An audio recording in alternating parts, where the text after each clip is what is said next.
I think we should put up the first, now, the first slide. It will be more welcoming on the presentation. Exactly.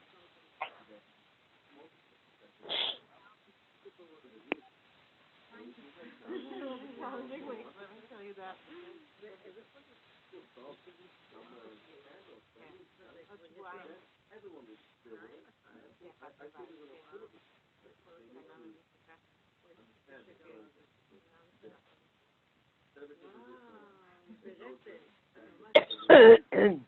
כן, אבל צריך להגיד ביושר שהפעם הראשונה שלנו, אני לא בהיריון פעם בשביל. אז תעשו לי שאני פחות סופרון. אז בוא נגיד שהיינו ב4 יעדים ב5 ימים, זה היה.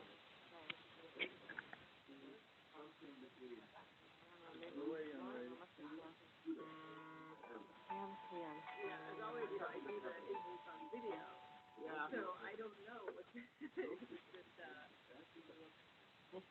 yeah.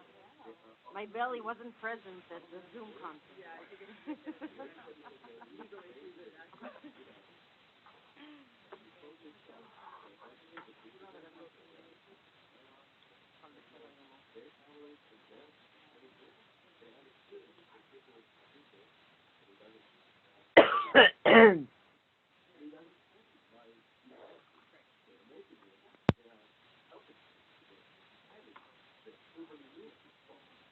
Alexa, set the alarm for 10:30. Alarm set for 10:30 a.m.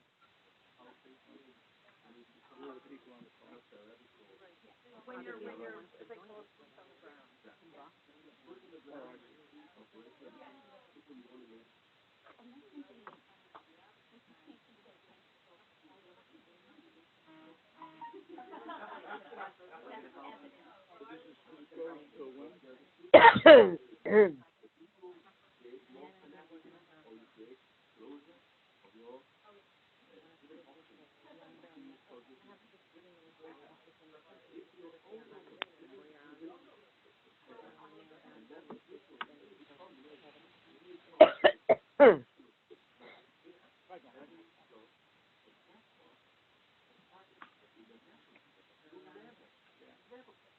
But after that, I thought we'll be useful. We can have coffee before you hit the road. You have another meeting at 4. You what? You have another meeting at 4. After you were heading to the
Hello, I'm wondering if it's on.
If you want to be, you want easily to move the charts, then every time I should tell you, or you have this, I don't mind if you want to put the computer here, and we can do it manually. It might be easier, because there's many slides, but in many of them we're going to talk 10 seconds. Okay, so it might be easier.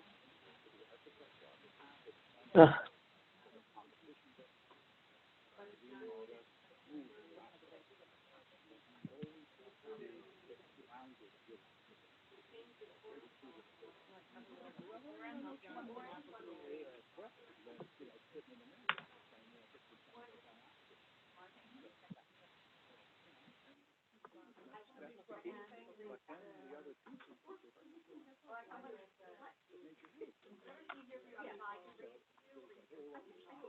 think it will be better. I think it's easier just because I don't want to tell you every second.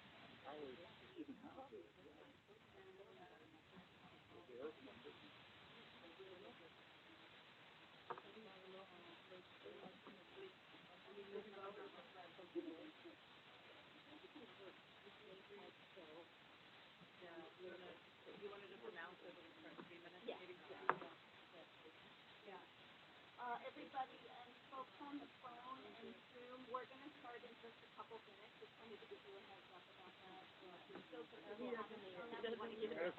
He knows this.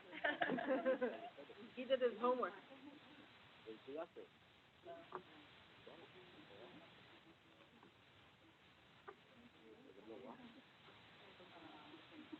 He really doesn't need help to get back into one story. Yeah. That's why I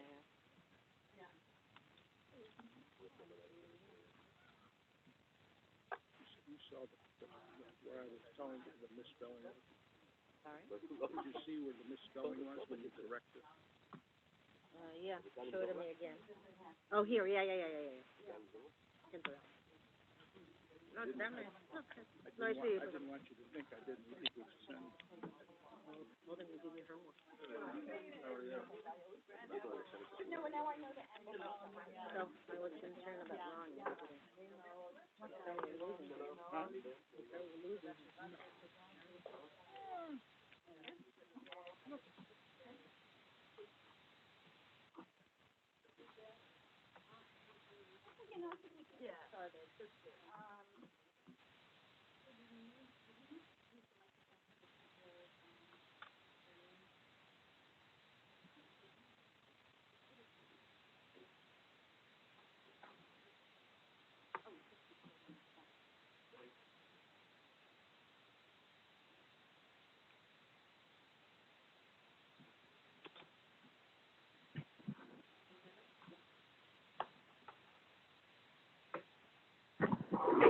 Out.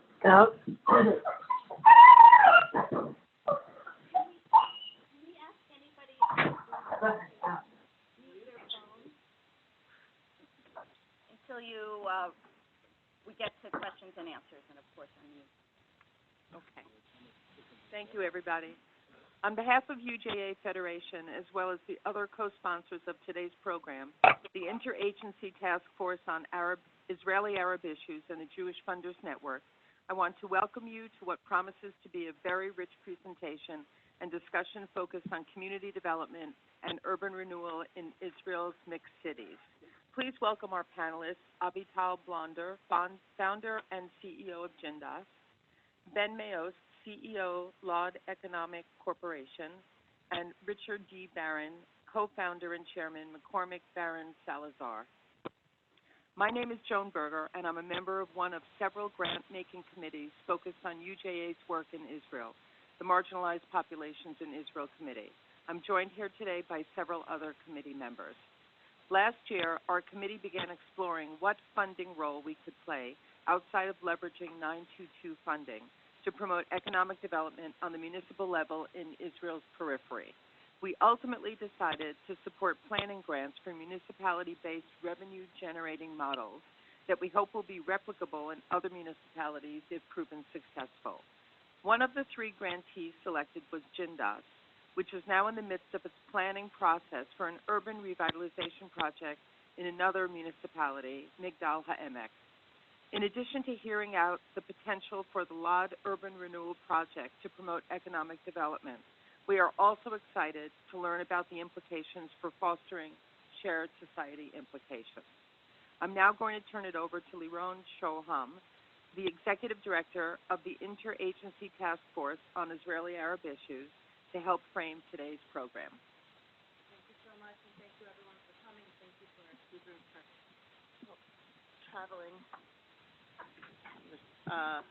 Getting the mic. There we go. Can you hear me? There we go. So thank you, Joan. Thank you to UJA, to JFN, the co-sponsors of the program. Thank you to our speakers for coming a long way to join us today.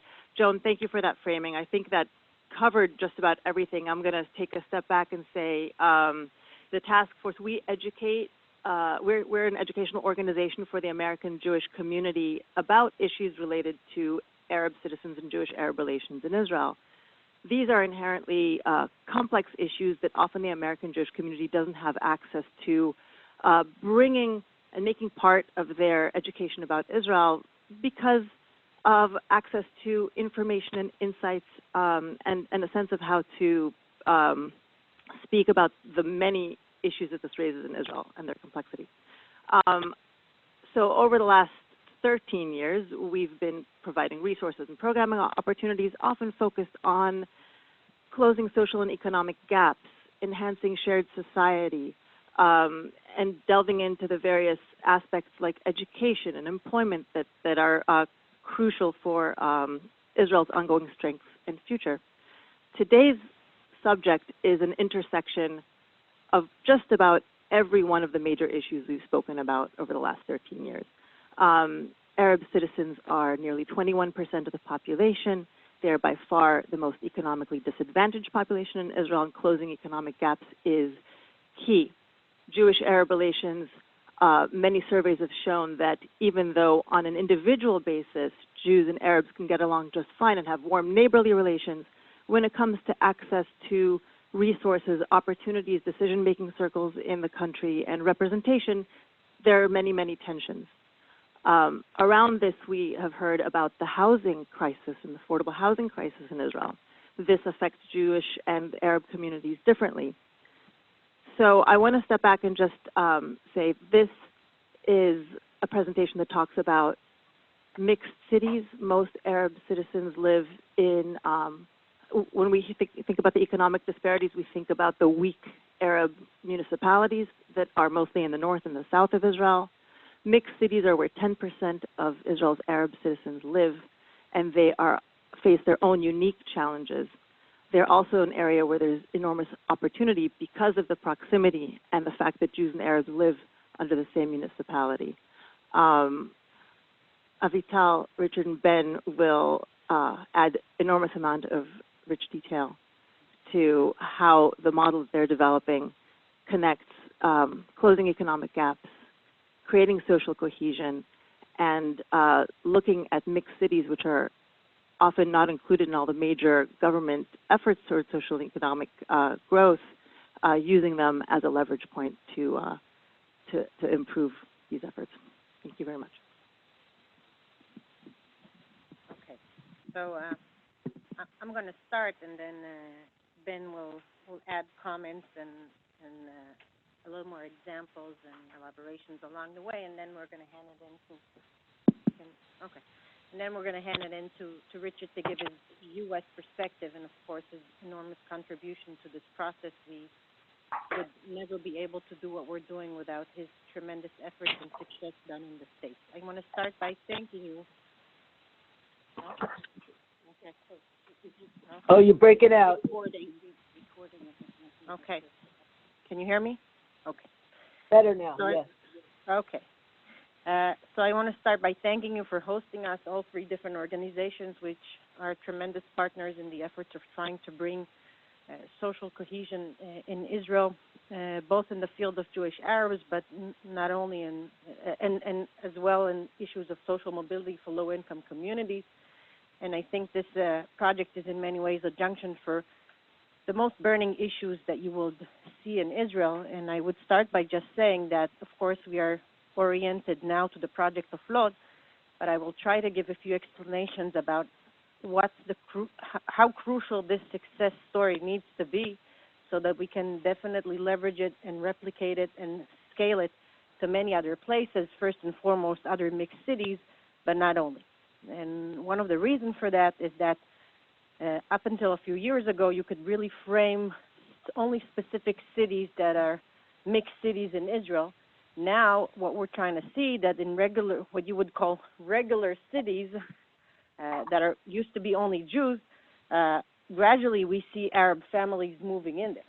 So this is not only the case for the specific cases that you would frame like Lod, Ramle, Haifa, Jerusalem, Akko. We're starting to see this phenomenon also in places like Carmiel, even Ra'anana, Netanya. So this success story can definitely be a prototype that can serve the country in many other places, and how you can create a real shared society for the benefit of everyone without pushing away the low-income residents, but actually giving them access for social mobility. So I will start with just a few words of explanation about the city of Lod. I'm sure many of you are familiar with the city, but just so we have the right background. So just to give a short explanation, the city of Lod is basically perfectly located in the heart of Israel, and that's the reason and one of the reasons for that is because for many, many years, and we're talking about an 8,000 years old city, just to give you an understanding, the city of Lod existed before Jerusalem, before Jaffa, before Haifa, even before Jericho. That's how old this city is. And this is because of the fact that it was perfectly located and close to a source of water, which in ancient times was a big asset. That's why more than 7 imperial roads cross the city of Lod, and in the oldest maps in the world, basically, it's there, before many of the cities that are much more familiar with us. The other aspect is that the city was always important for all three religions. So in the Mishnah and the Gemara, Lod is mentioned Mishneh Yerushalayim, second important after Jerusalem. And the reason for that is that after the destruction of the temple, most of the famous Jewish icons, which you are very much familiar with, like Rabbi Akiva, Rabbi Tarfon, Rabbi Eliezer, moved to the city of Lod, and that's where they lived and operated. The city was at the time very rich, both financially, but also in terms of its political position, because of the importance of the leadership that used to live there at the time. In Lod, you would see one of the rarest places in the world where a church share a common wall with a mosque and a synagogue, literally. And I invite you next time you're in Israel to have a tour with us to actually see this. And in the heart of the old city of Lod, you would find the St. George Church that also welcomes today more than 200 visitors a day as pilgrims just coming to visit this church.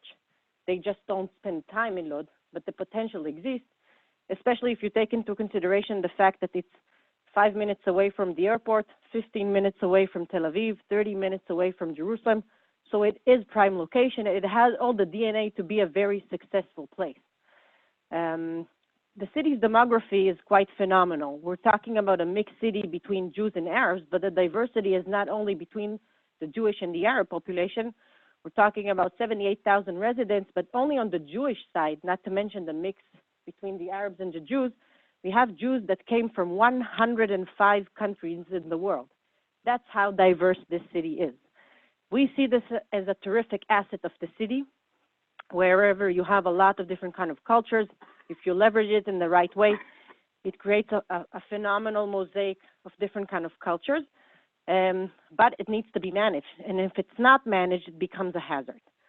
The diversity also goes in the Arab sector itself, because it's a combination between a Bedouin population that was brought intentionally by the government from the 70s gradually on, but also we have a small Christian community and a Muslim community, so the diversity is quite phenomenal. As you know, a population of immigrants, that was basically the DNA of the state of Israel, which created a phenomenal opportunity for social mobility, because the vast majority of the immigrants came with nothing. So gradually, growing with assets became Israel as one of the most phenomenal social mobility cases in the world. But in the past 20 years, we see a huge decline in that. And housing is a main factor to that, because lack of shelter is one of the basic needs that someone needs to have in order to actually flourish and develop. The other aspect of it is that urban renewal processes couldn't happen in places where there's low land value, because according to the market today, and again, this is very different in the States, just a short explanation about the housing market in Israel. We have 2% of public housing, which is the equivalent for NYCHA you would have here, okay? So publicly owned and publicly managed, only for low-income residents. Then you would have around 1.5% of subsidized rents, like Section 8, okay? So you would have those kinds of voucher or subsidy, and then renting on the private market, which is never enough because the rents are going high while the stipends are still basically the same. And then you would have around 95% ownership. We don't have a long-term rental market in Israel. It only started basically a few years ago by a governmental company called Dira Laskir. They only initiated a few tenders for that, but this is just the beginning of this phenomenon. It doesn't mean people are not renting, but they're renting on a private basis, and there's no stability in it. So they would find themselves 1 year after the other, hoping for the best that their landlords wouldn't raise up their rents. But since the market doubled itself in terms of the cost of housing, you can imagine how it implicated the rents. So for the low-income communities, they found themselves in many cases in a situation that more than 50 or 60% of the income went only for rents. And that really created a big gap between the low income and the higher income. Just to give you an understanding of the map of urban renewal, and again, this is a market only privately driven. So there is a complete reflection between the value of land and the opportunities for development of urban renewal. What you see here on the left is a map that shows you the number of projects that are happening basically in the center of Israel on urban renewal. And by that I mean basically renovating existing buildings and building new ones instead. And again, this is a crucial issue because, as you are very much familiar with, in the 70s, in the 60s, the government of Israel built 200,000 units of public housing spread all over the country. But since the 80s, there was a legislation that passed that gave the opportunity for the public housing renters to be owners of their own house, just by buying it from the country with subsidized costs. That created a situation of basically poverty ghettos, because the one who did have the means left those neighborhoods, and the one who were left behind stayed in the back with no management and maintenance operations on those buildings. So Lod is not the only case. As you, I'm sure every one of you have visited in cities in Israel, saw those buildings which were prefabricated housing because the government had to build a lot quick and cheap. But during times, I can tell you that the discussions that we have with engineers is that in 10, 15 years from now, the problem wouldn't be just poverty, but actually homelessness, because those buildings are literally collapsing. And you can see here the difference between Lod, for example. That's the dot in the blue dot. You see two projects, while in prime locations like Tel Aviv, Petah Tikva, Ramat Gan, where the value of land is high, you would see 200 or 300 projects happening, and again, it creates. And you can see the differences, which is again a reflection of socioeconomic situation, because there's a direct linkage between the value of land and socioeconomic situation of its residents. So the poor are getting poorer and the richer are getting richer.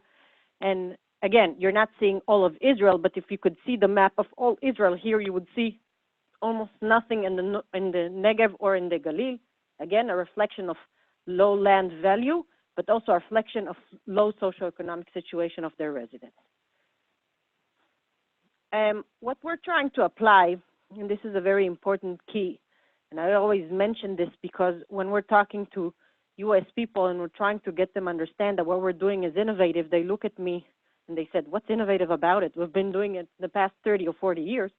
But in Israel, it wasn't done before. And what I mean wasn't done before, we were looking for a model that can, on one hand, enhance development in low-land value, but without creating gentrification in the sense of pushing away the low-income residents. And the key to that is to prevent economic segregation. The way we do this, and we looked very carefully all over Israel, haven't found the right model, and that's why we got to the States. And next to me is Richard, who's been doing this phenomenal work in the past 40 years in the States. I'm going to hand it in to him in a few minutes, and he's going to explain how they did it here. But the key is the understanding that housing is crucial, but it's not enough. Housing has to be done, affordable housing, long-term rental, mixed income. Again, we're talking about a market that does not exist in Israel. Today, when we talk in Israel about affordable housing, the government's criteria about this is 20% below market. It has nothing to do with the income of the residents. So the mechanism really doesn't allow social mobility. You can find yourself in 5,000 shekels apartment, so-called affordable, but affordable to whom? Not for the low income. And those kinds of opportunities wouldn't happen in the periphery in places like Lod and many other places where the value of land is low.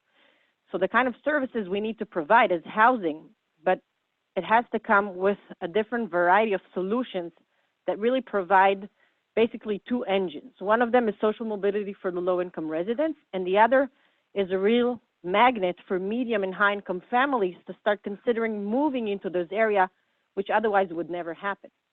Because when you think about those neighborhoods, the average Israeli family would look at this place and would say, why the hell would I want to move there? Where are my kids going to go to school? How does the public space look like? What kind of economic opportunities do I have around me? Will I find a job? How does... We don't have the 30, 40 years of experience that shows that it can work. So that means that in the Israeli medium or regular family doesn't have any evidence of success in living in a mixed income neighborhood as something that doesn't create all the threats and all the insecurity that they will think about all the bad things that can happen, but not on the opportunities, not about the good things, not that it works already. And as you well know, in complex issues like mixed cities and low-income areas, the solution has to be a combination of basically a structure of a PPP, because if it will be led only by a nonprofit, of course, it's a very small solution to a huge problem, and it will never solve it. It will only be market-driven. The business sector wouldn't be there. And if it will be only led by local government, then the lack of resources wouldn't give them the ability to really move forward with what's needed here. So we're talking about a multi-sector cooperation and what Richard called layered financing in terms of the sources of funding that gives a real solution to this problem. So we're talking about a combination between long-term rental mixed income, subsidized rates for low income, again, according to their income, not according to value of land, which is something that wasn't done before in Israel. We're talking about a high-quality public and social services, a lot of emphasis about maintenance. I'm sure some of you went in very fancy buildings in Tel Aviv where you would pay 5 million shekels for an apartment and there wouldn't be lighting in the corridors. So maintenance is something that Israel is only starting to do now in a good way. The only way it would happen is places where the residents would have the ability to pay a lot for it. And now we're bringing it into places where low-income families would be benefiting out of it. And as I've mentioned before, a multi-sector cooperation. About this specific neighborhood. So we're talking about 8,000 residents, which is a combination between 70% Arab and 30% Jews. There's a scale that grades every city from 1 to 10 in terms of the socioeconomic situation of its residents. Lod is 3, which is already very low, especially when you take into consideration the fact that it's prime location. And recently there was a study done by the government that also mapped neighborhoods and not only cities according to this scale. This area is 1, and there's no 0, okay? So it can't get lower than that. And you will see basically the opposite combination in terms of demography of the city. So we have 70% Arabs and 30% Jews. But as you can see, the different kinds of information here. we're talking about a place that basically became a real poverty ghetto. And I'm mentioning this not only because of the importance of making this done in this neighborhood, but, and I was just telling Joan a few minutes ago that we can basically house those the new units that we're going to build just by people who told us all along the way it's never going to happen. But, having said that, everyone told us, if you could do it here, it means you could do it anywhere.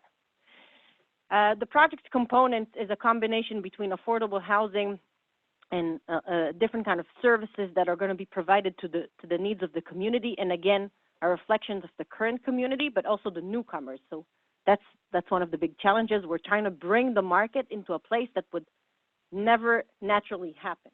Okay, so we're basically swimming against the waves. That's how I would frame it in Hebrew. And so it's together with a community center, a center for arts and culture, a lot of programming happening for the benefit of the community. Yara, sitting just next to us, is our VP of Community Organizing and Development, who's going to establish a task force of community organizers on the ground, working side by side with the residents of this community, not only so we know the programs are actually feeding their needs, but actually creating a sense of ownership. And that's the key here. Because if the residents wouldn't feel that that's their own project, it would never happen. I think I touched this already. So the affordable housing piece, and I'm going to let Ben talk about the process of development and zoning that the local government brilliantly led in the past year and a half. We're talking about a compound of existing 64 housing units that will be replaced by 543 new ones. And out of those 543, besides 64 that will be staying in ownership, we're talking about incorporating at least 150 rental units, mixed income, that out of them at least 50% will be subsidized rents for low-income residents. And again, maintenance was taken into consideration. I think, and just before handing it to Ben, I think one of the biggest importance to understand is that bureaucracy and housing and zoning in Israel is a mess. A typical process of zoning like that would take an eternity, and I'm talking about more than 10 years typically. And the opportunity here is that Ben and the mayor has led in the past 2 years a phenomenal process that brought Lod to an opportunity of an agreement with the government where they will be investing in the city of Lod more than 8.5 billion shekels for infrastructures. And that's a terrific opportunity if it's combined with those kind of services. But again, this is another innovative process that was done in Lod and then starts now to be replicated in other cities in Israel. I'll hand it to Ben. Okay, nice to be here. Thank you. Just to give you a background a bit, I was born and raised in Akko. Akko is a mixed city all my life. My parents still lives there. After learning and doing the army service, I came back to Akko as the youngest executive director of the economic corporation of the city. And I was part of my job was heading the administration of the old city, which is 99% Arab. I'm now heading for the last 4 years the corporation of Lod, and I'm living in Jerusalem. So that means I'm probably the best expert about mixed cities in Israel, and not by choice.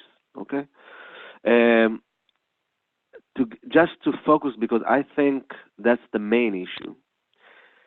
What we trying to demonstrate today is maybe if someone will want to change policy, there's not too many opportunities that have so many tools in that game that are so crucial.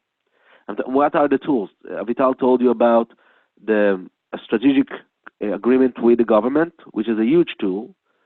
4 years ago, someone will tell anyone that Lod will sign that kind of agreement. He will say, you need to hospitalize yourself.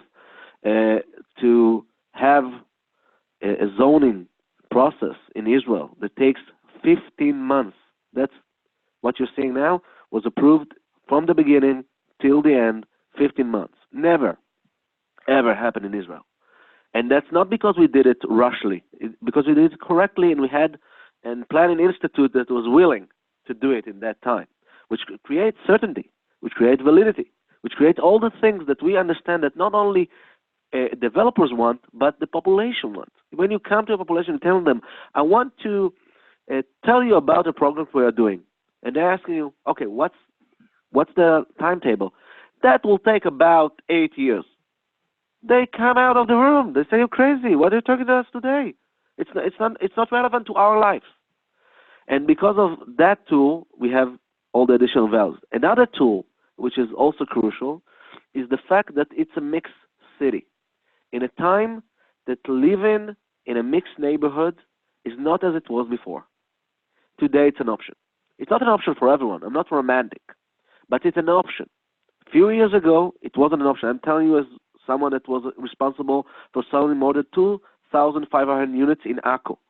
It wasn't an option, not because someone said it's not an option, because that's what the market decided. That's what happened naturally.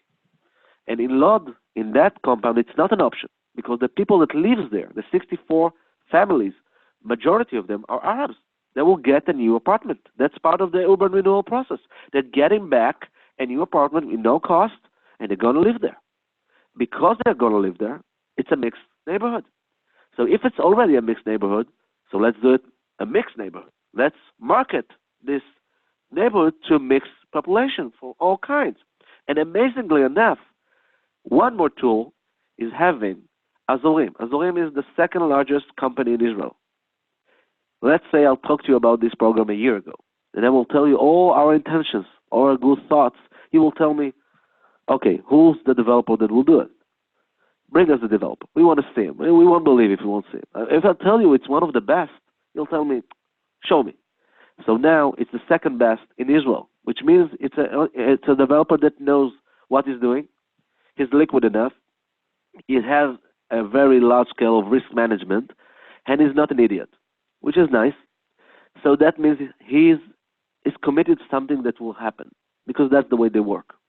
And all those tools and a lot more, like having the corporation, the very rare corporation of a city that is strong, a government that is willing, public agents like NGOs and nonprofits like Jindas, and everyone together aiming to the same goal is a rare opportunity to create what we know will be a success. And in Israel, more than we are addicted to intolerance and craziness and innovations, we are very much addicted to learning from success. Almost too addicted. We're copying them like rabbits. And that's a risk as much as an opportunity. That means that if we work, it will work perfectly, so everyone will duplicate it. But if it will work only 85% and it will still be able to create a success, still the replicate and all the years ahead will need to deal with the 50% that are not correct, that will enlarge themselves usually to 25 and 50 as everything. Because when they build 200,000 units of public housing, they didn't think they're doing something wrong. They didn't thought about the 15, 20, 25% of the risk that they weren't dealing with. And the huge opportunity here is we're taking people from 0 to 100. There's no between. We're taking them for a place that is collapsing. Just a few hours ago, I saw in Ynet in Israel that they're building in Bat Yam. The municipality closed the building and evacuated the people living in it only because it started collapsing. The lowest floor. That's not theory. It's happening. And because we know they're living in such a building, and not only the building, as you saw in the pictures before, everything around it is neglected, is underdeveloped, because the amount of budget you need to develop it are huge, and you won't get those budgets only to do some cosmetics. You want to do a big change. And doing that with a social plan that is cohesive and is complete is something that is rare. And only by doing that, and I'm telling you that because I imagine if I'll sit in your place, that I will want to have a fishing hook and not fish. And that's a fishing hook, because that's not something you'll need to do 100, 150, 250 times again. Do 1, 2, 3 very good examples of how really things can change, and you'll see. The Israeli will do the rest. So, just to show you a little bit of illustration. So, we're talking about a neighborhood, and again, the ones of you who had the privilege of visiting the city of Lod should know that when we're talking about building a new community center, and it's called Chicago just because it was funded almost 30 years ago by the Jewish community of Chicago, but they have nothing to do with it today. And this is not just building a building. First time I came to this building with Richard, Richard looked at me and said, "Who designed this place? It looks like a jail." And apparently turned out that the architect who designed this did design jails normally. So, but besides this specific detail, this place, up until 6 years ago, and if we have a little more time, I can show you a short video, and we're talking about 6 years ago, not 25 or 30 years ago, was completely segregated. We're talking about a community center that when the city of Lod basically collapsed and bankrupt, had no democratic elections for 10 years, appointed mayorship, this community center was shut down. And then the Jewish Agency published a tender, and the group who won the tender reopened its door, but only for the Jewish community. So the Arab community, which are, again, 70% of the neighborhood, physically couldn't come in the building, let alone get services out of it. And it became a real symbol of the neglect and the differences between the different communities. 6 years ago, by a brave decision led at the time by the mayor, this place opened its door, and it's the only place in Israel where you would find an Arab phenomenal woman called Faten El-Zinati, who grew up in this neighborhood, running this community center, but providing services both for the Arabs and the Jewish community living in this neighborhood. So when we're talking about building a new community center, it's not just a building. We have the spirit already. It's one of the most active community centers in Lod, actually, serving 0 to 120 years old from all the different kinds of communities. But now we need a new facility. And the new facility will include multi facilities, which, again, serving not only all the different kind of communities, but all different kind of ages, both by having an early child care center and an elderly center, health solution locally based to provide services for the benefit of the community, a pool, yeah, true, yeah. We have a phenomenal architect called Erez Zela who designed this place. There's going to be more shade, don't worry. But again, this is the kind of places where you look at it and you say, oh my God, I want to live here. And that's what we're trying to make here, because it's not just providing the best state-of-the-art services for the existing community. Again, we're bringing the market to this neighborhood. And medium and high-income families needs to look at this place and said, that's where I want to raise my kids, and that kind of environment. The other aspect of it, and you can't see it in this illustration, is that physically the way Erez has brilliantly structured this building is that it's going to be a reflection of the different cultures living in this neighborhood. So there's going to be a shared space for everyone, but there's also going to be a place where every community has its own pride by having a physical appearance of their own culture and legacy. And that's how we want to see this place. It's not just one big happy family. It's different kind of cultures sharing a life together. The other aspect is taking in a phenomenal old olive press, which is now basically deserted, and preserving it and transforming it into an arts and cultural center. And Richard will give his take on the importance of arts and culture as a place for bringing together different kind of cultures. He's been doing this in the past 40 years, starting in St. Louis in the 60s. Basically, it was the first institution to provide services both for the African-American community and the white community. So he's going to talk a little more about that. But this will become a Center for Arts and Culture with an open-air cinema on the roof and different kind of facilities that are going to be an attraction, again, both serving the existing community and bringing the market from. Just mentioned it's 11th century Ottoman. Yeah, so Richard's here saying, just mentioned it's 11th century Ottoman, yeah. It's even older than that. There's part of it is from the Crusade times. I was mentioning before, and I just want to emphasize this, you can build a lot of buildings, they can be brand new and beautiful and well maintained. If we're not doing it together, side by side, led by the community, it just wouldn't work. And Yara here is going to build this task force of community organizers, again, reflecting the diversity of this neighborhood, of making sure, starting with a door-to-door mapping in basically 2 weeks from now, but making sure that the programs are really aligned with the needs of the residents and led by them. That's the way McCormick Barron has been doing this brilliant work in the States, and we're hopefully want to create the same success story. So here's a short vision of this brilliant job that Ben has led in the past, let's say, 2 years, not only zoning this specific compound, but just to give you an understanding, we're designing now services for 5,000 additional units. This is just the starting point of it. So this zoning process was led by the city. We're the foot in the door, but when we're talking about those social services, we're talking about much more than this specific 64 existing apartments. So this is the compound.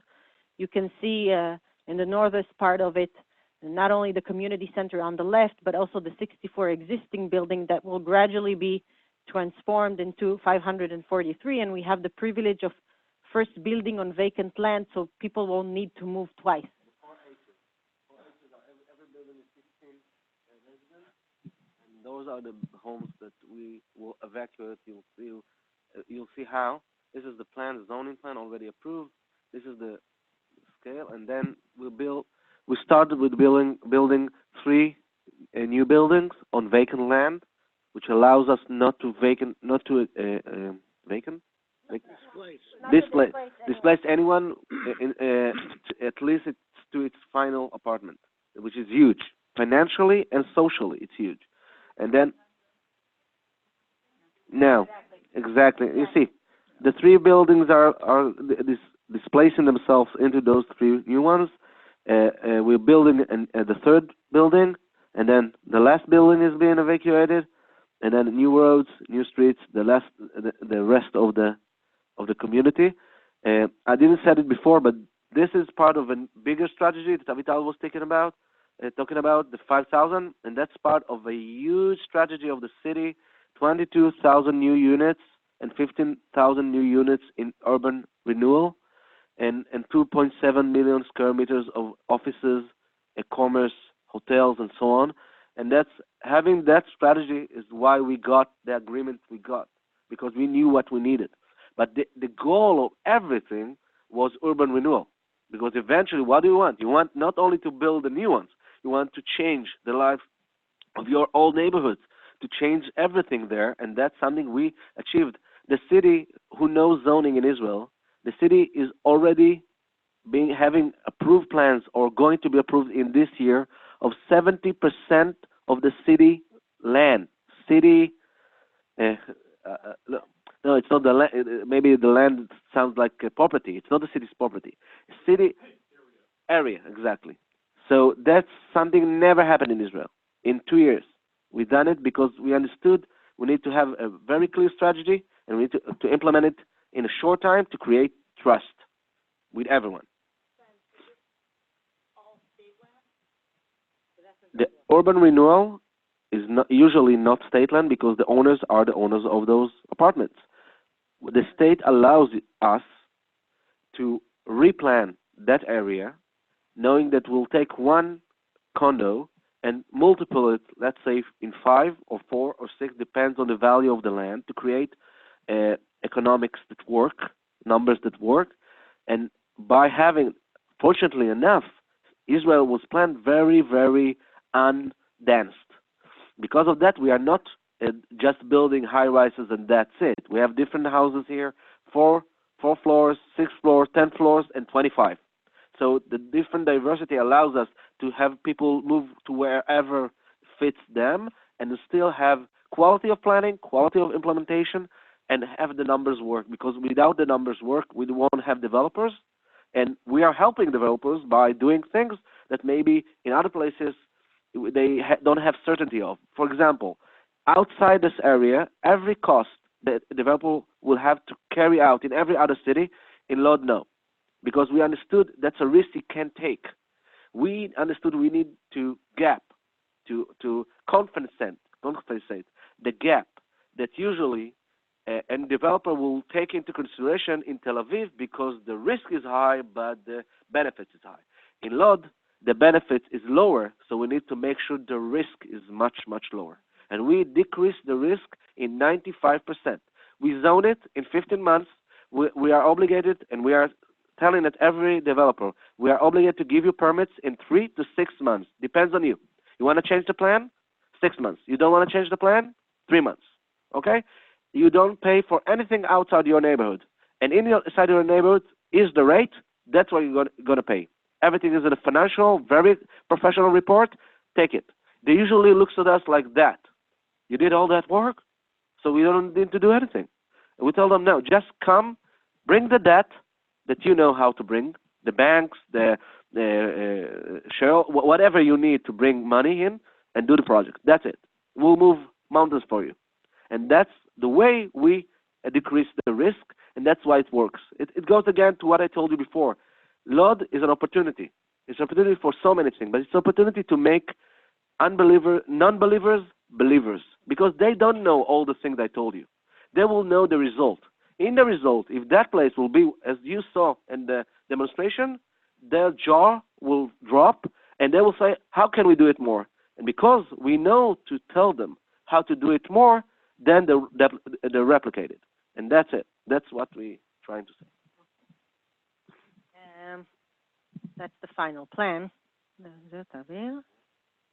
So just to lay out the momentum, and then I'll hand it to Richard, in terms of the timeline and the specific situation we're at. So for years, and this is an effort that was led for many Jewish agencies in the U.S., many organizations has tried to bring the government to create tax credit mechanism like the Choice neighborhood, Hope 6 neighborhood, and any kind of mechanism that you're using here in the States to create long-term rental mixed income neighborhoods. And the government was basically unwilling to do this. And when Richard came to the picture, he told me, listen, I'm not starting 15 years old, and I don't have 20 years to to work with the government to get them to do tax credits. Let's start by doing one project, and then they will see it's so successful. And the way to scale it up in other places would be eventually creating those tax credits mechanisms. So this is the foot in the door. And this foot in the door means that we had to have governmental funding. The only way the government was willing to do this is just by a direct grant. But in the end of the day, it's the same equity that gets into the project, just not structured as a tax credit. And last June, it was the first time the government published a tender that was initiated and led together with us and the city of Lod. And the government allocated 40 million shekels for 2 pilot projects that will be done in Israel. We are the first one, and the second one will be in Haifa. The maximum amount that the project could get is 25 million shekels. We got 24. And basically, it's just direct funding that the government allocates to the project to get the numbers work, but not only on the housing side, but also in the terms of the social facilities around them. So we got the approval of this tender about a month and a half ago, I think. And for us, it's a great achievement after 6 years of relentless work to get this thing done.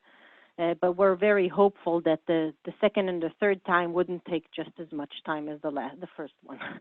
And I said before, I think 5% of our time was invested in getting the government funding, and 95% was the bureaucracy around that in terms of the mechanism for the government to channel those funds, because again, it's a structure of a PPP. So the government, in terms of the basic criteria, in order to even be eligible for this grant, needed to be a partnership between a for-profit development company, Azorim in our case, a local government, the municipality led by Ben's company, and a nonprofit organization, making sure that the social needs is being taken care of. And that's quite unique. And as I said before, the fact that the Lod municipality has signed this roof agreement of 8.5 billion shekels creates a phenomenal opportunity, because there isn't a single component of this project that will be solely led by philanthropy. It will be almost more than 50% covered already by allocated funds from national and local funding, and it doesn't matter if it's the school, the community center, the development of the public space, the arts, the culture, all the different kind of components, which in most of the cases are the hardest one to get access to government funding for it. So this is already in place, and this is part of the agreement that we have. And as I said before, the business sector is already there, which for us is a great achievement just as much. I'll hand it to Richard to give his U.S. perspective about it. I got it. Does this work? Yeah. So I can just quickly go through this in terms of my involvement, and we want to leave time for questions because I'm sure you have many. I've been going back and forth to Israel since the late 70s, and I had been interested in finding a way to do work there that would, in fact, replicate the kinds of things that we have been doing in the States. I began my professional career out of law school. I was at Michigan. I got assigned on a national fellowship program to the St. Louis Legal Aid Society, got embroiled in the middle of a rent strike in 1968, spent the next 6 or 7 years working with public housing residents both in St. Louis and many other cities as part of a national demonstration that the Ford Foundation did. And I finally decided in 73 to start a development company to work in a lot of the distressed neighborhoods where I was representing nonprofits and individual residents, both in St. Louis. And as we started in St. Louis, I was getting calls from other legal services attorneys in other cities who were representing other organizations. Would you come to Kansas City? Would you come to Cleveland? Would you come to Louisville? And so we started to move around the country working in underserved neighborhoods. And what became clear to me from my work with public housing and public housing families in the early 70s, after the rent strike was finally resolved and the residents in several sites in St. Louis took on the management, was the need to have an integrated kind of an approach where we were serving the families and children. And so in the work that I was doing with the public housing organizations, I literally was writing grant proposals to the Ford Foundation, other foundations for all kinds of programs designed to target the youth, employment programs. Early child care was a very, very major need in the public housing sites in particular to allow the heads of household to get trained and go to work. And there was no daycare in Missouri. There was no early child care program. Head Start had just begun.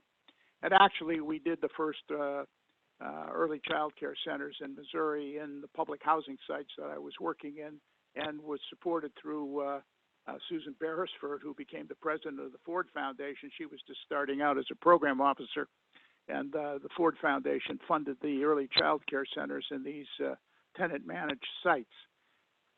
In any event, as we started development across the country, I became very involved with these communities and set up a nonprofit, C3 Urban Strategies, that works on all the human capital programs in these large-scale multi-block redevelopments that we do in the United States, because it became clear to me that, McCormick Barron going in as a for-profit development company to a foundation was a very, very peculiar thing. The foundation officers had no idea what to do with me. The substance of what I was interested in was what they were talking about, but they had no mechanism, obviously, to deal with a for-profit company. So I set up Urban Strategies. It's an independent 501c3, and it works alongside of our development company in these large-scale communities that we've been doing now for 40 years plus. We've done about $4.5 billion worth of development in these neighborhoods in 50 cities across the country. We manage everything that we do. We have about 25,000 units in our management portfolio, and we're working alongside of the residents in these communities, again, through strategies providing job training programs, after-school programs, programs for early child care, focused on health and employment. And so it was that integrated approach that was something that I was encouraged to bring to Israel, and it's still something that's sorely needed in the United States, very frankly. We're one of the few firms in the country that does it this way, and it grew out of my own experiences working with underserved communities. It was very obvious what was needed, and so to weave together these kind of programs, we've been involved raising hundreds of millions of dollars of philanthropy out of local communities, family foundations, some cases Jewish federations in some of the cities where we are. But it's all been focused on doing this kind of integrated approach to mixed income, changing the economics of these neighborhoods. And it took me a long time to find Avital and Ben, but 6 years ago we got connected through someone from Hebrew University and the urban planning department, and we started to work. And as Avital said, I made it real clear that I was not interested in doing some sort of a demonstration project in Lud unless the government was involved. I said, we've got to institutionalize this kind of program. The government's got to put some money in. Otherwise, this thing will be regarded as an aberration and nobody is going to take it seriously. We've got to get the government invested. Once they see it, as in the States, because every time we go to a new city, I'm always told by everybody from the mayor through the private sector, oh, they can't work here, there's a different city, the people are this, that, the other. Then we teach them, and then they start, and then it works, and now we go to the next city. So fundamentally, this project brings together, as you've heard, a variety of different kinds of things that we think we can achieve. The social glue in this effort is going to be done through Jindus, and of course with Ben as a collaborating partner, Azarim as a private developer, and we think that the public-private partnership is exactly the kind of thing that will in fact become the prototype for Israel. And so as we move around the country, and I've spoken, and Avital has, and others, to various Jewish organizations who are interested in diversity and multicultural kind of initiatives, Lud is a phenomenal prototype. The other thing that you'll notice in the booklet that wasn't mentioned yet is that the Leon Levy Foundation has supported what was the excavation of these enormous mosaics that were discovered a couple of blocks from our housing site. And they are currently funding a new museum with the city of Lod that'll house those mosaics, which is a wonderful asset to this community. And we'll be meeting with them later today. Shelby White, who basically is the source for the foundation, is very interested in creating some very exciting public space to connect the museum with our housing site, with the olive press, with the downtown, the market, and things that Ben is doing, so that we have a very, very exciting place for people to come and see. And ultimately, it's a matter of weaving together the tapestry of this effort. And I just think that there's so much here in terms of opportunity for all kinds of things to happen. And as Avital said, the real goal here, and as Ben has said, is this will become a prototype for the country. Once the government sees this, once other communities see this, there'll be variations on the theme, as there are here in the States with work that we're doing in many cities. It'll become something that'll be very exciting. The other things that we'll be doing is working with the housing management, working on the way in which we've implemented that in our own program, sharing ideas with Avital and the Jindus team, urban strategy staff. We just met with in St. Louis a couple of days ago. They're very excited. We've been in many communities now. We became very involved with the Hope 6 program that was done under Henry Cisneros in Clinton's first term, that ultimately was written by us, by me, to basically take down distressed public housing in the United States and replace it with mixed income communities. And it's a sort of thing that NYCHA, unfortunately, hasn't been doing over the years. And when I first arrived in Israel back in the late 70s, there were 200,000 rental units that Amidar had done, which is the size of NYCHA. And they got the brilliant idea of selling off the units to the public housing families at concessionary rates so that they could unload that stock from the government. And now, you know, as Ben has said, they're starting to shut down these places because they're crumbling. And, you know, they created condominiums and, you know, with no maintenance reserves, no ability to do the major capital needs in these buildings in terms of systems, and not retrofitted for Richard, yeah. they did something more brilliant. The minute they have less than 50% of the units in a building, they are not responsible for the maintenance. Yeah. Great. Yeah.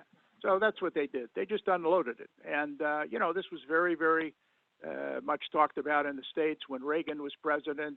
Thatcher was doing it in Britain, and Israel did it with Likud. And it was crazy. I mean, I went in the late 70s to look at what was going on, you know, and what does a Pisher from St. Louis tell anybody in Israel in the late 70s? I said, what you're doing is madness. And you're going to create a problem that you just have no idea.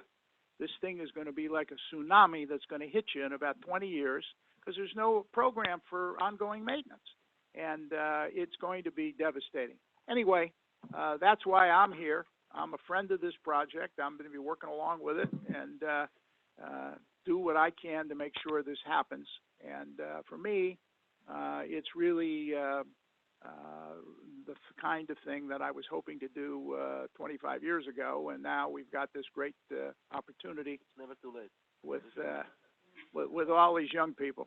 Maybe it's the time to say that he's much more than a friend of the project. First time I met Richard, he looked at me and he said, listen, when I was in my bar mitzvah, I got my first Israeli bonds from my grandfather.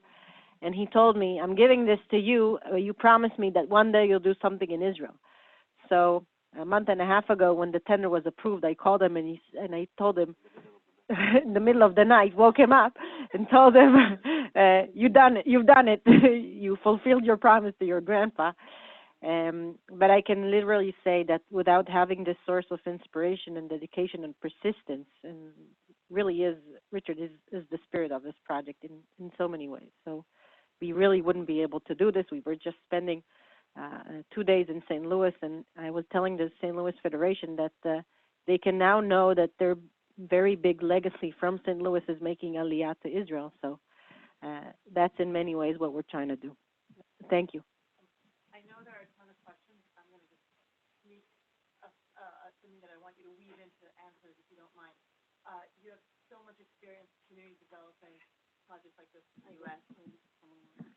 You have, Richard, you have so much experience with these kind of community development projects in the U.S., and obviously there's big differences with what Israel has done and what the U.S. has done, what you're trying to do. Ben, you spoke about the risks that weren't foreseen before and the need to anticipate risks now. If you guys can connect the dots, what is the impact you anticipate? What are the risks you can imagine that will not work? And what do you hope the actual, we're talking about Jewish-Arab relations, we're talking about different demographics. What is transferable from the U.S., what is not transferable from the U.S., what do you anticipate you have to do differently? If you can weave that into your answers, I'd like to... Yeah, go ahead, Ben, you want... Oh, sure. Or we can pass the mic around. Or we can pass around the wireless mic. Okay. Right.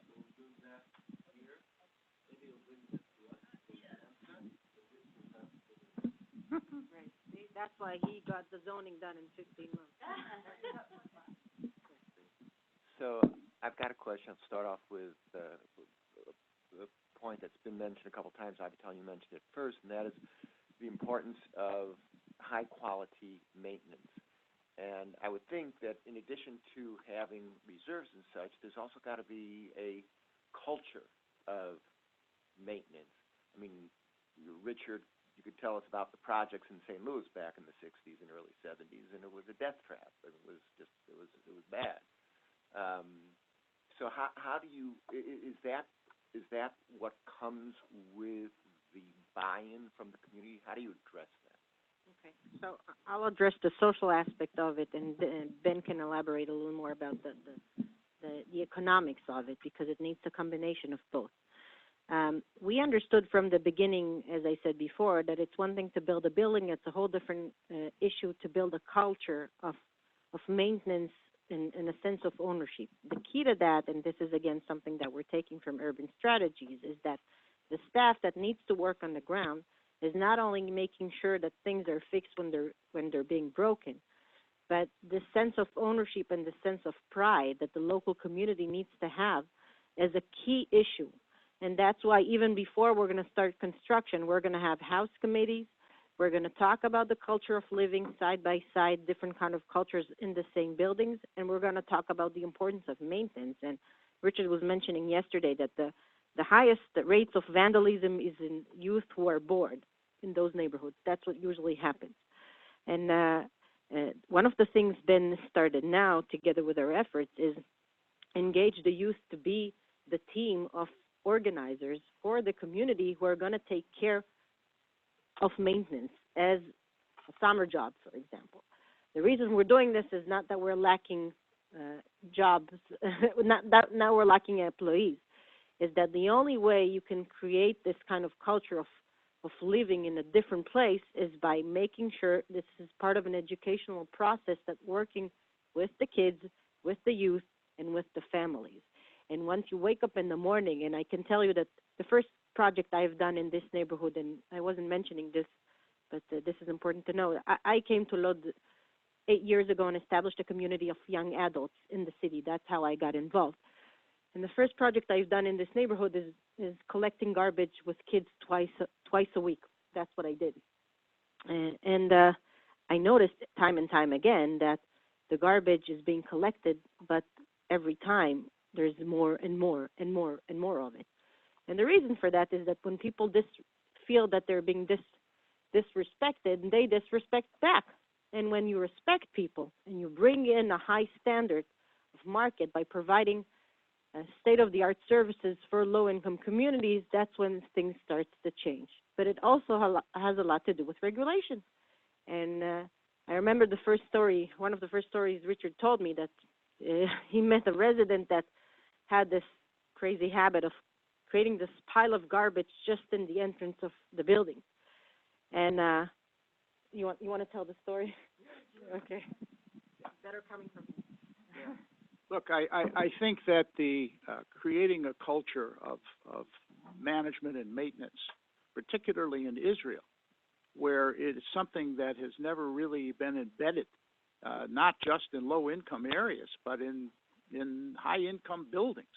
There just is schmutz everywhere, and I have never understood it. But doing the work that you have to do in these kind of neighborhoods, you can drive through our communities in the United States that are 25 and 30 years old, and they are absolutely clean. The beds, the flowers bloom in the spring. People understand what the rules are when they move in. We employ residents to be part of the maintenance team. There's a sense of ownership of these places. We will train people in the neighborhoods to be part of the construction of these developments so that they begin to understand what it is for them. Their families are going to live in these new units, and it is a mutually reinforcing kind of situation. It's every parent in this room. How the hell do you get your kids to clean up their room or clean the bathroom? It becomes part of the teaching and the learning. And that is absolutely the way it happens. And I walked into Lod the first time with Avital, and I'm walking past one of these Amidar buildings, and I got water on my head, and it's 80 degrees and sunny outside. What the hell's going on here? Well, you know, the water from the washing machine that's hooked up to the kitchen sink with a hose out the window when the dirty water is coming down the side of the building, and now you can see the stucco starting to crack because this is the way they've been living. It's just, I said, you can't do this, Avital. This is ridiculous. There are no rules. There are no house rules. There's no understanding. All of this is part of the front-end work that's going to get done in organizing the community, and people will change. They will change. We have seen it over and over again, and the city will reinforce that. Ben is already doing it, and it's part of what you do. And it is a community organizing part of it. It's a process, and it's teaching, always teaching. Just the way I said. You start with organizing, and then people are ultimately, the kids get hired in the summer months, and they begin to be part of the solution, and their families, and then there are meetings in the community, and everybody begins to understand what the ground rules are, and you gradually turn people to a place where they have real pride in where they're living, and the flowers are blooming, and they're part of the garden committee, and they're working on, the vegetable gardens, and they're working on the maintenance, and it's, yeah. Yeah. Two examples, one from Akko and one from Lod. In old Akko, the maintenance rate, what we call maintenance survival, which means you do something, how many days it will last, was about 1 day. That was the rate. Everything you've done was ruined the day after because it was purposely ruined, because someone was vandalizing it and purposely on what you're doing. We decided to create an administration made out all the workers were of that neighborhood. I wanted to paint all the doors of the city. It's about 1,000 doors. And told me, you're crazy. It's so much money. You're throwing it to garbage. The graffiti will be a day after. I told them no, because they will do it. They will do it. It's their homes. And what's amazing, maybe 2 doors were painted, and without me saying anything, day after, my employees in that administration ran because they painted those doors. It was theirs. It was their job. It was their respect. They saw it as their own. And that's something, if you're persistent, and we're persistent, when we buy benches, we buy 3 more. When we buy pavements, we buy another 100 square meters, because we're persistent in the case that someone will be confused and do something that he is not understanding what stands behind him, we'll fix it immediately, because we are more persistent to get the result done. And that's a combination. You don't only educate, you also, like the carrot and the stick. The stick is not only regulation and inspectors and giving fines. The regulation is also fixing it immediately, a day after, 2 days after, showing that you will win, they won't. And that's what we do. In Lod, we, because of our community worker in that neighborhood, the same neighborhood, we had a project that was renovating 30 gardens that are inside the buildings. He asked us if it's okay that he will open what he called a tool shack, like a small tool shack for people that want to use the tools. We said, okay, if you think it's necessary. And what's funny now, that the kids are asking keys for the shack because they don't want to wait for our community worker, because they want the tools. They want to work. They want to do things in their gardens because someone ruined the flower or someone want to do the back and not only the front and so on. So you see those things. I know it's really easy, probably for us as people that are lawyers and economics, being cynical. We see numbers, we see all the problems, we see what can't happen, but it really can. They are thirsty for trust. We know that trust is built not in 1 day, and it's small steps, baby steps, and then grown-up steps, but we are persistent, and that's what changes things, I think.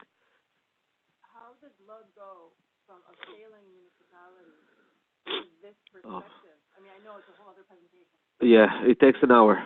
Okay, I'll do it in 1 minute. Sorry. We visited Lod 2 years ago.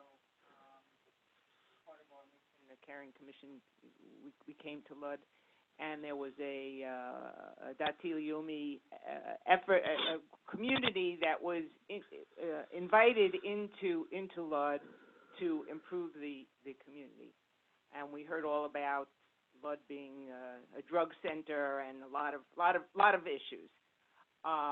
Could you comment about that whole? As you can understand, we need to schedule a tour.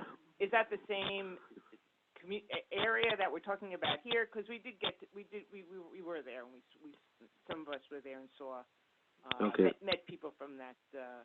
I'll answer her first, right? I'll say what I said, Joan, and I was just talking, chit-chatting before. The most amazing thing I saw in my own eyes in the last 3 years is those, I'll call them in slang, fanatics. And I'm saying fanatics not because they are fanatics, because they were sent there. I'm talking about the 60 families that were sent into Ramat Eshkol to Judaize this area. That's what they were sent for. They are now the best partners we can imagine with us, with Jindas, to create a mixed Arab-Jewish new neighborhood. They are standing side to side with Arab leaders in the conferences that we have with the developers, Azorim and Shikun Binui, and so on, and telling the people that came just a week and a half ago, 80 families sitting in a bigger room in Shikun Binui. Shikun Binui is the biggest company in Israel. It took a compound next to that compound, took it as the meaning of sign an agreement with the representatives of the tenants, of the residents. And they're standing in front of them and convincing them why this is the best opportunity. You can wash your eyes and not believe that a Jewish religious woman, her hair covered with everything, and an Arab young person standing together, talking about them together, convincing all the families, Arabs and Jews, in that neighborhood. And I'll tell you why. Every time someone is talking about the conflict, and because I grew up in a mixed city all the time, Arabs as my neighbors, I told them there's a big difference between flight level to ground level. In flight level, it's ideology, it's a big spectrum, it's macro. In ground level, it's day-to-day practicalism, which means both of us are concerned about education, about welfare, about cleaning, about maintenance, about all the things that both of us are concerned. And it works. Amazingly enough, in Lod, in Akko, in everywhere, you see the best partners in the local political stage are enemies in the national one. You'll see a deputy mayor in Akko from the Islamic Party, the best friend, the best partner of a deputy mayor from Israel Beitenu. They are the best friends. But nationally, enemies. Lod, we have a party, Islamic, Balad, whatever, best friends with the Jewish home. Could you imagine?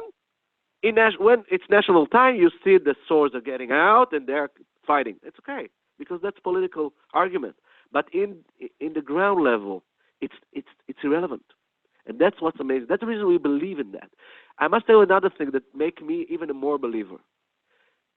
Bringing in a developer that understands very fast what the issue is about. Understand that he will need to sell apartments to Jews and Arabs, and knowingly signing a contract that obligates him to that project, that's something huge. Because Azorim is in the stock exchange. It can't have bad media. So it's not allowed to do tricks and sell only to those and tell them, no, come tomorrow. It can't. Because that's really disastrous for their CEO. He can be fired for that. So they're knowingly going ahead, and we asked them why. He said, because that's the future. That's the future of Israel. That's the future of everywhere. And you're doing such a very cohesive plan that deals with all the elements that we believe in that. And that's something that is the biggest evidence we can imagine. I just want to add one comment to your question, and this is, again, complementing what Ben was saying. I think on a national level, and we're looking at the conflict, and there's always this Pareto law of this 80-20. We're always trying to focus on the 20% that we disagree on, and then we'll say, okay, once we solve this, then we'll deal with the rest of the things that we actually agree on. And this approach is totally the other way of seeing this. We truly believe that in more than 80% of the issues, and on a national level, on the local level, I think it's even more than 80%, we actually agree. We all agree we need a decent public space next to us. We need to have maintenance. The sewage system needs to be operating. We want the business sector actually developing those areas. We want to provide services on the educational level, et cetera, et cetera, et cetera. It doesn't mean it has to be all together. It can be separate, but equal. not separate and equal in the connotation that you have in the States, but actually this community center is a phenomenal example that under the same roof, you would find all the different kind of communities getting services, provided services, and actually getting access to the kind of solutions that they're looking for. If you would look on the national level and you would say to people, let's be one big happy family under the same roof, everyone would say, I mean, even the 120% Knesset members can agree on anything. But on the local level, when you look at the real needs of the local community, you can find so many shared understanding and agreement that has nothing to do with necessarily with the Arab-Jewish issues. But in the end of the day, if you look at it on a macro level, that's the real solution for the Arab issues, Arab-Jewish issues, because we want to live together. It needs to be in a decent space, not one instead of the other, one together with the other, not one above the other. And it's actually a phenomenal case even today, because when you look at those buildings in this neighborhood, it's already mixed. You would find Jews and Arabs in the same buildings living together, and it's not called Neve Shalom, and it's not Yad B'Yad, and it's nothing romantic. This is life. But that's where the real potential is, because most of Israel is this. Israel is not Neve Shalom, and it's not Yad B'Yad. That's a tiny, tiny piece of the Israeli population.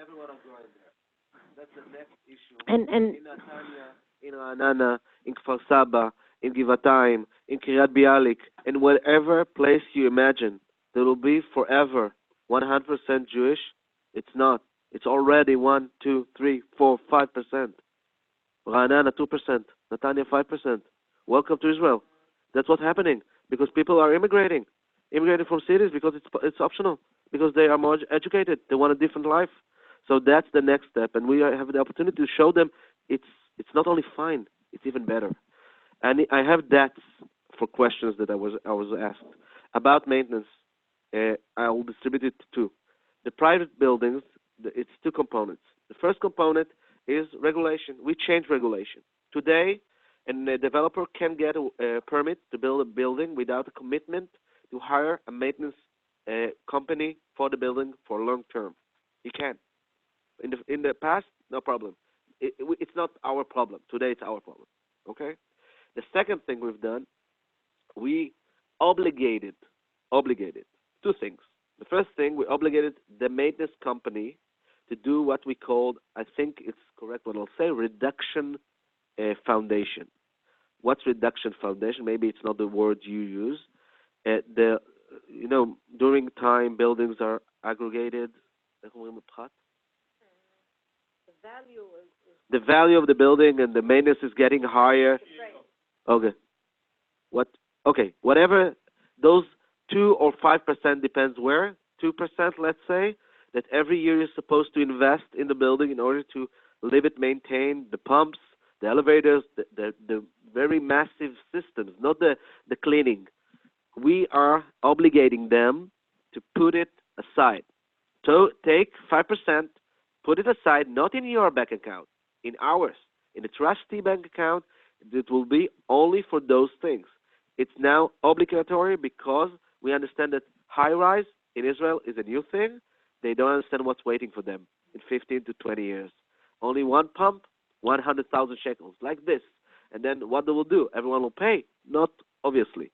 Second thing we've done, we made our policy, and all the entrepreneurs in Lod knows it, in urban renewal, current residents get 10 years of funding, subsidy, for the maintenance cost between what was the maintenance before and what's the new maintenance. Let's say before it's 100 shekels a month, and after it's 450, 350 is paid by the developer. And the reason he's paying it is not because it's generous, because we calculated into the financial model that cost, and we gave him more apartments, more commerce, less infrastructure, whatever we needed to make it balanced, and yet give that subsidy, because we don't want them to get hurt because their income is not increasing.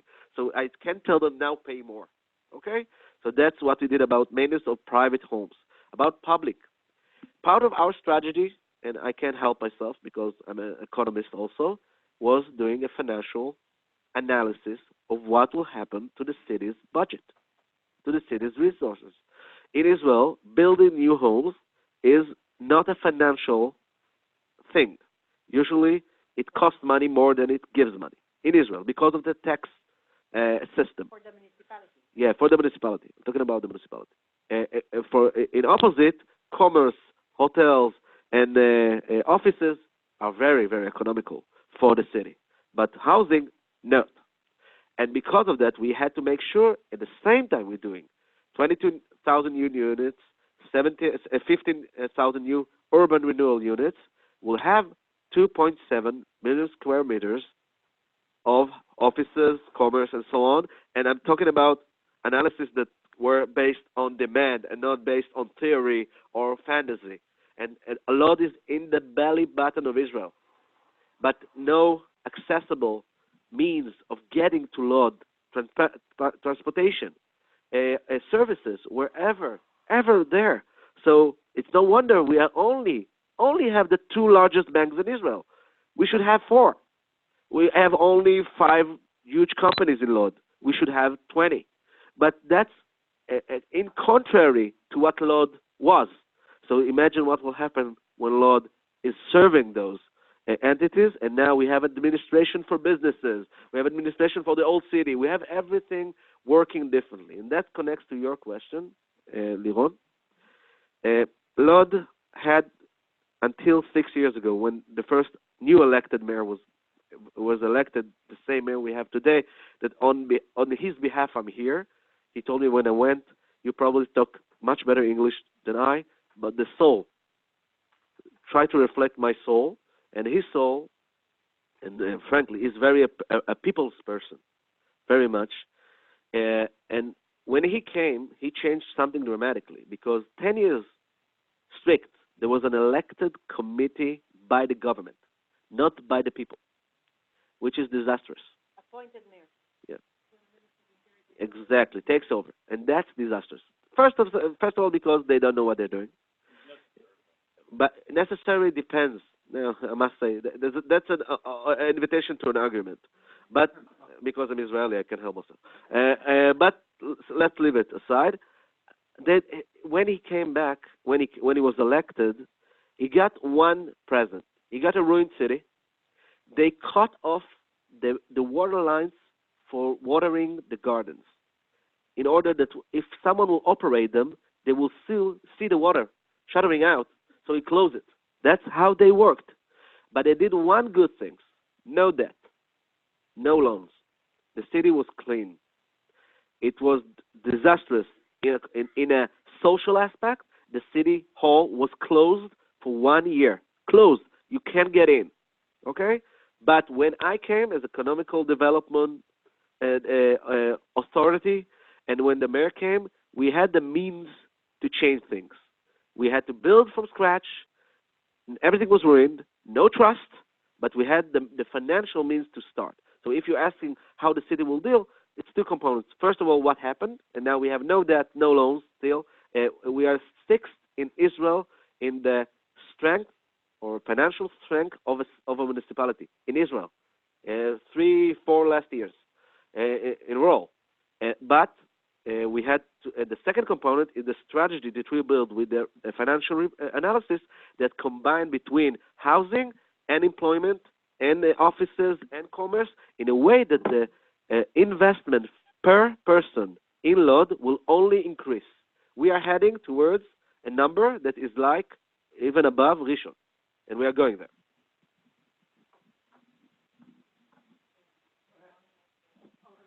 So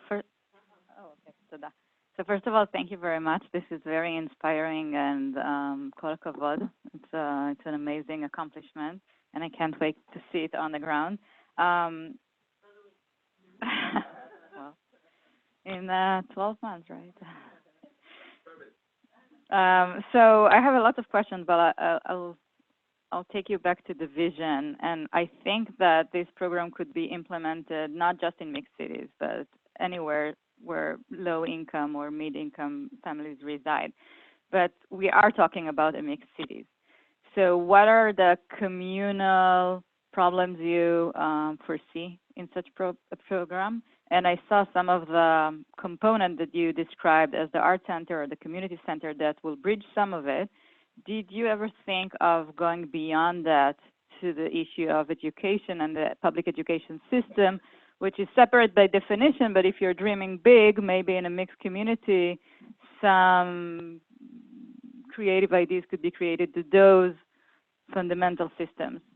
I'm showing you the numbers, but that's also a way to see what we're trying to integrate here. And one of our main focuses is the issue of early child care, elementary schools, and high schools in this neighborhood. And again, a Yad B'Yad school wouldn't work in those kinds of neighborhood. The conflict is too high, and your interest is not there at all.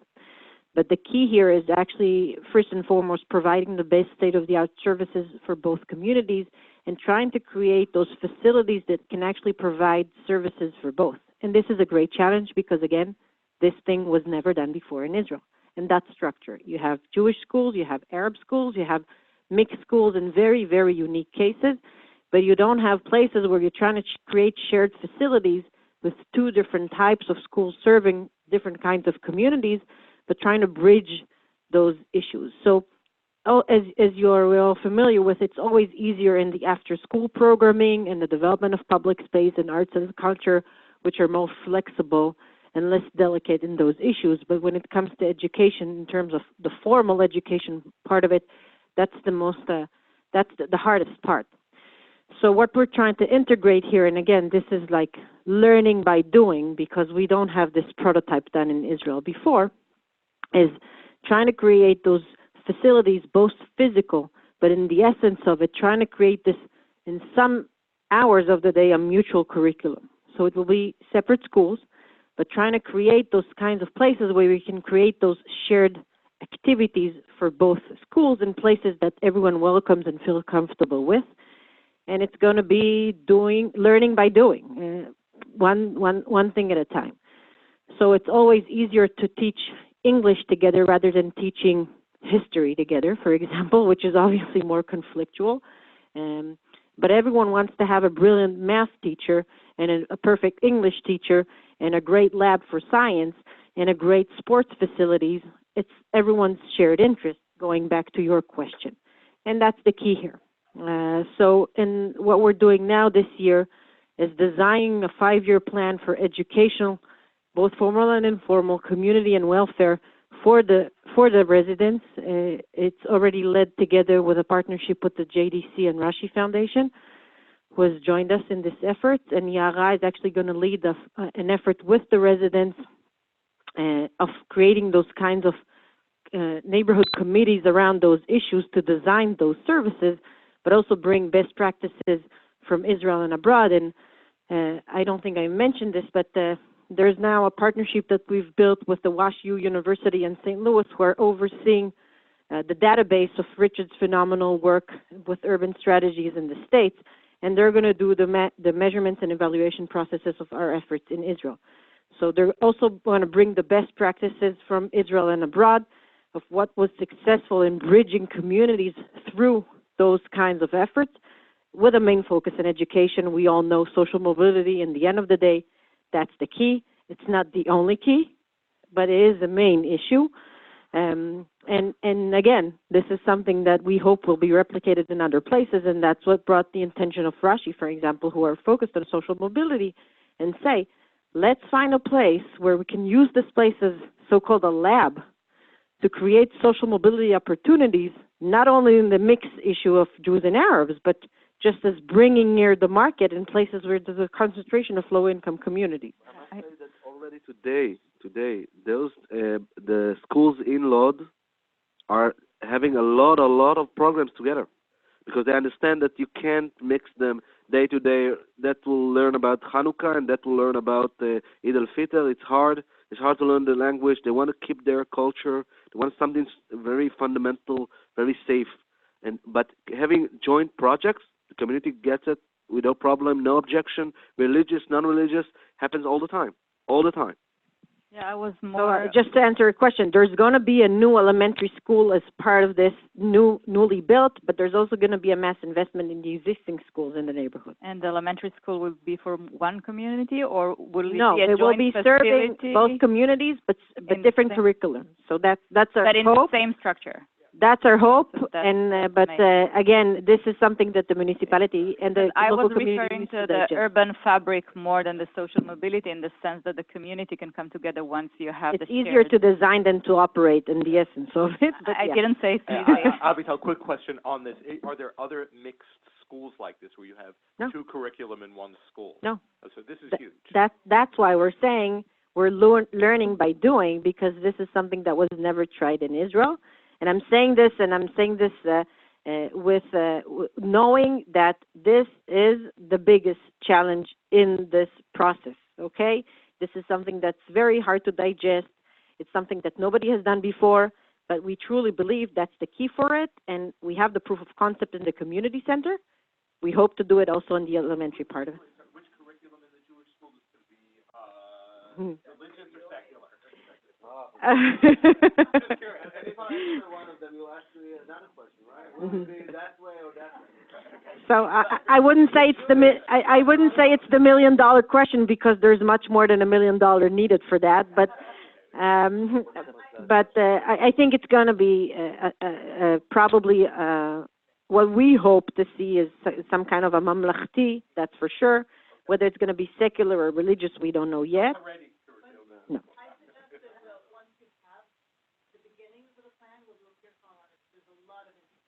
No. Okay. Yeah, last question is actually directed to Richard, voice of experience. Returning to the issues of risks. Other than generalizing, you've touched on maintenance. The issue of a 10-year subsidy with for maintenance increases for those who are current owners. We have experience with tax laws that sunset after a certain period of time, and they end up causing major market disruptions when they expire. So this is one potential additional risk, but I ask you to speak to any others that you might want to highlight. Just so I understood your last point, you're talking about the tax credits in the states when they burn off? Yeah. Yeah, I mean, we just so you understand, I mean, what we've done is that we typically enter into a covenant running with the land so that those affordable units remain affordable in perpetuity. They can't be converted to higher income, and they can't be converted to condominiums. Right. But the maintenance issue was the one that was Well, they raised here. continue.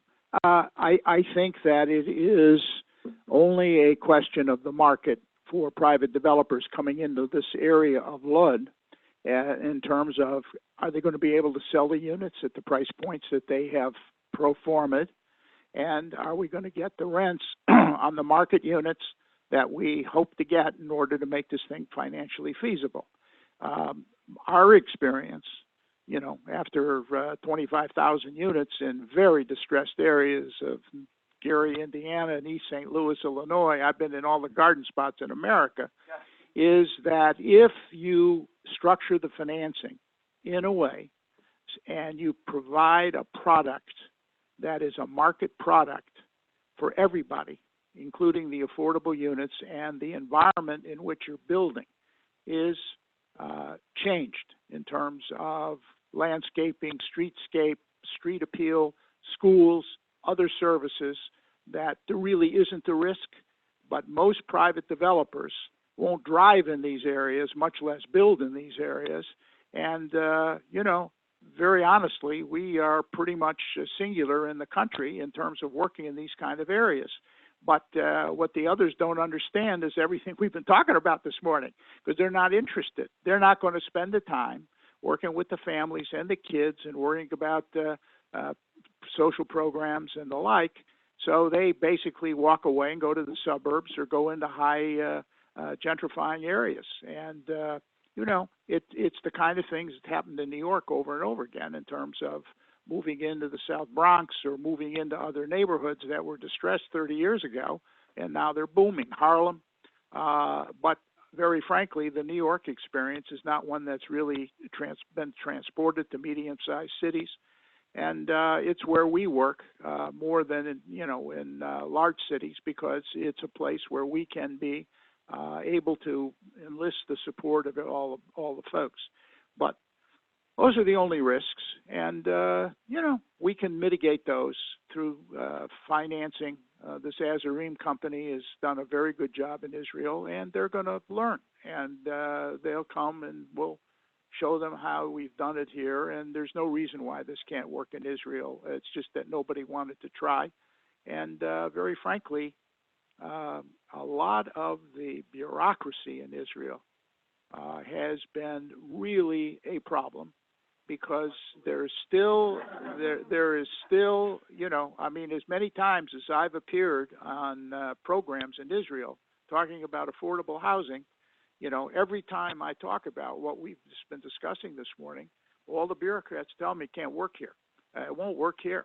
Can't do it. And I mean, the fight that Avital had and Ben with the housing ministry and the finance ministry to do this demonstration program is unbelievable in terms of the resistance, the lawyers and this one and that one. I mean, it's just, and the thing that has been, for me, quite ironic about Israel, because you see so much extraordinary kind of thing on the technology side and entrepreneurship and all of the wonderful things that have happened there. When you get into the social world in Israel and you're dealing with, 19th century socialist bureaucracy, it's absolutely astounding to me to see how calcified the bureaucracy is in terms of trying new things, innovation. And, we're not talking about here doing this in 40 cities. I mean, but just to get them to do 2 cities, to try something, was miraculous. That Avital fought and fought and fought to get this done. And that's really where the innovation needs to happen, because it's leaving many, many thousands behind, as you all understand, which is why you're here too. And, so we're going at it, and, stay tuned. Come see us. We're going to be in the ground, hopefully, in a year or so, and start to move dirt. And that's really going to be proof of concept with everything else we're talking about.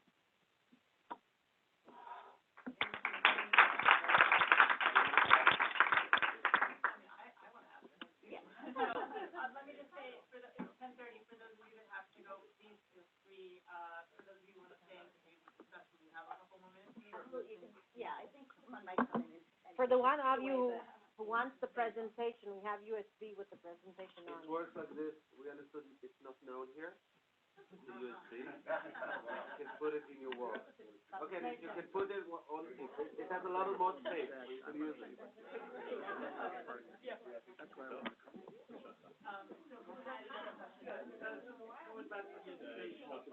Yeah. You said that the housing bureaucracy was difficult. I can only imagine what you're going to face with the education Oh, it's going to be unbelievable. bureaucracy. So I'm just curious, what do you see the regulatory process is going to be like in terms of trying to get approval for this school? When I hear going to host these 2, I'll use the word tracks, which are elsewhere, very separated, not necessarily equitably funded, etc. I think, I must say, I think otherwise. We know the pipelines. If you know the pipes, you know what goes through. That's the reason we have an 8.5 billion shekels agreement. That's not a problem. It's a problem the same as it is to build an ordinary school. The education system, it has a separate mind. Like two minds. Yeah, one is building, one is educating. The one that's building doesn't have anything to tell you about the fact that you want to have 2 schools, 1 school. They don't mind. It's class. It's that size. The corridor is that size. This height. That's it. So no problem. We'll do it step by step. That's the way to do it. After getting all the approvals to build a building, then we'll go to the education system, which usually is not against it. And contrary, it's for it. It's for because their dream is to have a place that you don't need to commute in a mixed city in order to have joint programs. For them, safety-wise, financially, even educationally. They think it's improvement. I'm saying that only because my wife works in the Ministry of Education, so I have what you call inner information. So we don't see that as a problem, really, frankly. We have a lot. That's not one of them. Yeah, the other thing, just in terms of what we're talking about, the school, the new school, will be built next to the community center. And the notion is that it will use the community center for a lot of the activities for the kids. And we think that this kind of joint use by Arab and Jewish kids will spill over into the school. And ultimately, the other thing that we have done in the States, because we run into the teachers' unions and all the bureaucracy and boards of education for the schools in the neighborhoods in which we work, is that this is where philanthropy really helps to make things work. So in terms of the principal and the teachers and bringing families together, to the extent we can bring resources outside of the normal educational bureaucracy to help make this thing work better in all kinds of different ways, supplies, field trips, other kinds of things, we can do that. And with the kinds of programs that we'll develop in the community, I think we'll have a very good success. I think Ben is absolutely right. I mean, there's a terrific, it's the political crap that we have to deal with every day that you read in the Times or, Jerusalem Post. And then there's a reality on the ground where you got people who are of like mind that want to do things together, and that's what we do. I mean, I'm doing this in the States all the time. I'm working in red communities, and, nationally, you listen to these people from the Congress and the politicians screaming and ranting and raving, and the Trump people and everything. We have a groundbreaking. Everybody's there. They all want to take a piece of it. They all want to be the ones that were most successful, from Ted Cruz to this one to that one. They're all there. And they all want a piece of the action. They want to get the press for it.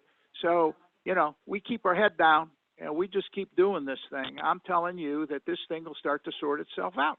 And all of you all who are doing terrific work and participating, I mean, this for me as a demonstration project where we have an opportunity to test a variety of different kind of ideas with like-minded people like Ben on the municipal side, Avital working the nonprofit world, the philanthropies that ultimately step to the plate on this thing and get involved, organizations, all over.